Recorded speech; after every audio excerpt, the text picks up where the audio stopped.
Você já parou para pensar que o seu filho pode estar só atrás de nota alta na escola? Ou então você mesmo, na hora de cobrar, né, na hora de exigir bons resultados, mas esquece uma coisa muito importante, aliás, fundamental, que é o aprendizado?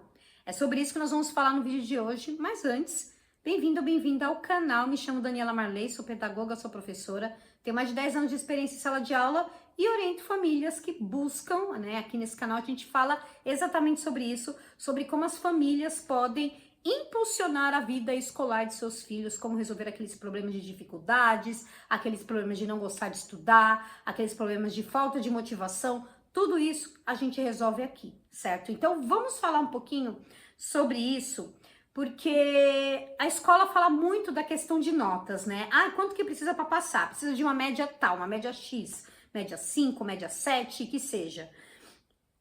Só que a nota, ela não mede a compreensão de um determinado conteúdo. Ela é o resultado de uma avaliação. Eu costumo dizer que a nota é uma fotografia daquele momento, mais especificamente a prova. Por exemplo, se você faz uma prova hoje, você vai ter uma nota, certo? Uma nota X. Se você fizer a mesma prova amanhã, a mesma prova, uma prova idêntica, só que você não faz hoje, em vez de fazer hoje, você faz amanhã. É bem provável que a sua nota vai ser diferente. Você não vai ter a mesma nota. Por quê? Porque acontece uma porção de coisas. Você está num dia diferente, você pode estar aí com, sei lá, uma dor de cabeça, pode estar indisposto, pode estar indisposta, ansioso, ansiosa, pode ter esquecido de algum conteúdo que estava lembrando no dia anterior, entendeu? Então, por uma série de questões, você sim pode ter uma nota abaixo ou acima do dia anterior, mas uma nota diferente. E é justamente isso que acontece com os estudantes também. Então, a prova é uma fotografia daquele momento. Ela não, como posso dizer, ela não avalia exatamente o que o aluno aprendeu. Eu já vi várias coisas assim com alunos meus, de eles parecer que eles não vão ter uma nota tão, nossa, esse semestre eu acho que vai estar complicado, e aí ele tira uma nota boa, ou o oposto, um aluno super bom, mas que estava num dia ruim e que não tirou uma nota boa. Isso é muito comum. Então, assim, a escola, ela recompensa quem se adapta àquele formato, né? O formato escolar é assim. Então, não necessariamente quem entende o conteúdo e quem aprende e quem usa de uma certa forma, né? Então, é uma coisa um pouco fora da realidade e que às vezes as famílias embarcam, porque o que a família busca? É a aprovação, né? Aprovou, aprendeu, e nem sempre é assim. E o que significa realmente aprender neste caso?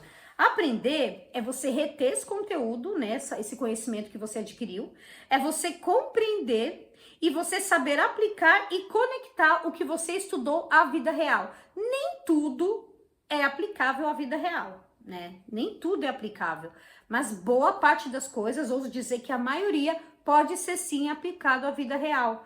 Então, quando você tem esse conteúdo, quando ela chega na memória de longo prazo, aí é sinal de que a pessoa realmente aprendeu, ela vai levar isso para a vida, né? Então, é uma coisa que a prova não mede isso, né? Então, às vezes a prova mede aquilo que você sabe naquele momento e uma semana depois você esqueceu. O aluno esqueceu também. Você conseguir também, né? Isso também é sinônimo de aprender, explicar aquilo que você aprendeu com as próprias palavras, como se você estivesse ensinando alguém. É ter uma curiosidade de ir além da sala de aula. Isso é uma coisa tão pouco estimulada, né? Tanto pela escola quanto pelas famílias. É ter o interesse de ir além, de continuar, de fazer uma coisa que desenvolva a independência e a autonomia. E também, quando o aprendizado é verdadeiro, a nota é simplesmente uma consequência disso, né? A nota não é objetivo. A nota, ela é tratada como objetivo, tanto pelo sistema escolar, quanto por muitas das famílias e pelos estudantes também. E a nota, ela não é isso, a nota é uma consequência do aprendizado. Então, como que as notas moldam o comportamento dos estudantes, né? Sejam eles crianças, sejam adolescentes. Olha só o ciclo perigoso que se forma aí. As crianças, elas tiram boas notas para agradar, né? E muitas vezes os pais, eles condicionam, né, tirar uma boa nota a um presente. Então, para ir atrás do presente, a criança vai se esforçar para poder tirar aquela nota. E aí ela pode desenvolver o medo de errar. E o medo de errar é muito complicado, claro que errar é ruim, né? Mas o erro faz parte do aprendizado. Quem nunca errou, gente? A gente é ser humano, né? Nós somos seres humanos, nós somos passíveis de erro. Então, o medo de errar, ele pode gerar também um medo de aprender. Porque se você aprender, você vai testar aquilo e você pode errar. Então, ele causa uma certa estagnação, tá? Então, é uma motivação que é chamada de motivação extrínseca, né? Que é uma motivação que vem de fora. Eu vou ter uma recompensa, eu vou ter um presente, eu vou ter isso, eu vou ter aquilo, eu vou ganhar um dinheiro, alguma coisa assim. Essa é a motivação extrínseca. E a motivação melhor é a intrínseca, aquela que parte de dentro do próprio aluno, dá vontade de aprender. Aí você pensa, nossa, Dani, mas é tão difícil. Como é que um aluno, como é que uma criança vai entender que aquele conteúdo que ela está aprendendo é importante para ela, né? Isso é um papel da família, né? Esse é o papel, né? A escola, ela não tem como. Quer dizer, na verdade ela tem, mas a escola, ela é tão focada num sistema, ela está tão inserida dentro de um sistema que ela se tornou refém desse sistema. Então fica muito complicado numa sala com 30, 40 alunos, motivar todos intrinsecamente. Então, a família precisa fazer isso. Então, qual é o papel da família aqui? É entender que o mais importante é o processo e não o resultado. Claro que o resultado é importante. Se um aluno não tem uma determinada nota, ela vai ser reprovada, né? Ela precisa ter essa boa nota, mas a nota não é o único objetivo. O importante é discutir o que aprender. Então isso já começa no próprio diálogo que você trava com seu filho quando chega da escola. Às vezes você fala assim, como que foi, né? E é uma coisa muito vaga. Ele fala assim, foi legal. O que aconteceu? Não aconteceu nada, foi tudo normal. Sabe essas respostas bem vagas que não dizem nada?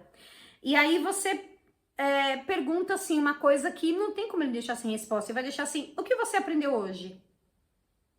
Em vez de falar, que nota que você tirou? Né?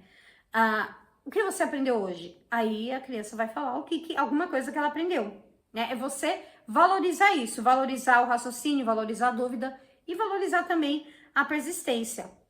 Então, o que forma o caráter, o que forma o estudante e também a pessoa, não é assim, tirar 10, mas é não desistir quando ela tira uma nota mais baixa, uma nota bem mais baixa, no caso, né? Então, os pais, eles precisam ajudar a construir a reflexão e não essa cobrança de nota, que é a que a maioria faz. E quando a nota alta, ela também tem um negócio polêmico. Isso daria só para um vídeo. Se você quiser que eu fale mais sobre isso, deixa o seu like aqui, que aí eu vou falar sobre isso, porque, olha, é polêmico. A nota alta pode trazer problemas. Nossa, mas como assim, Dani? Como assim? Como é que a nota pode trazer problemas? Sim, a nota pode trazer problemas. Por quê? Porque muitos alunos que têm notas excelentes, eles têm ansiedade de desempenho, né? Então, elas ficam se esforçando, tiram uma nota boa, mas depois elas esquecem tudo que elas aprenderam.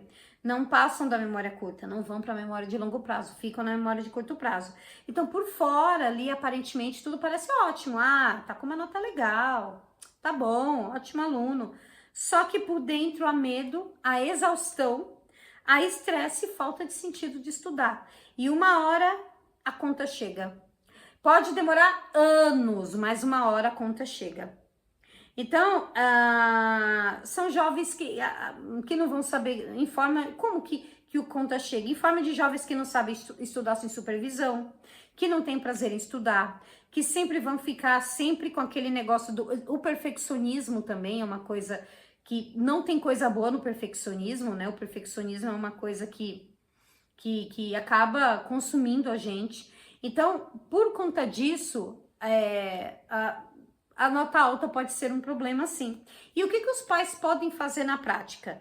É incentivar a curiosidade e o questionamento, Celebrar pequenas descobertas e não só os boletins. Então, entender o que o aluno está aprendendo, ver o que o aluno aprendeu de novo, comemorar isso, ver que isso é legal, criar momentos de conversa, de que o que aprendeu e o que ficou confuso. É legal você também perguntar, alguma coisa que você acha que você não entendeu bem, né? Mas mantenha essa conversa aberta e nunca reprove porque ele não entendeu bem um determinado conteúdo. Às vezes a gente também não entende as coisas que a gente aprende, né?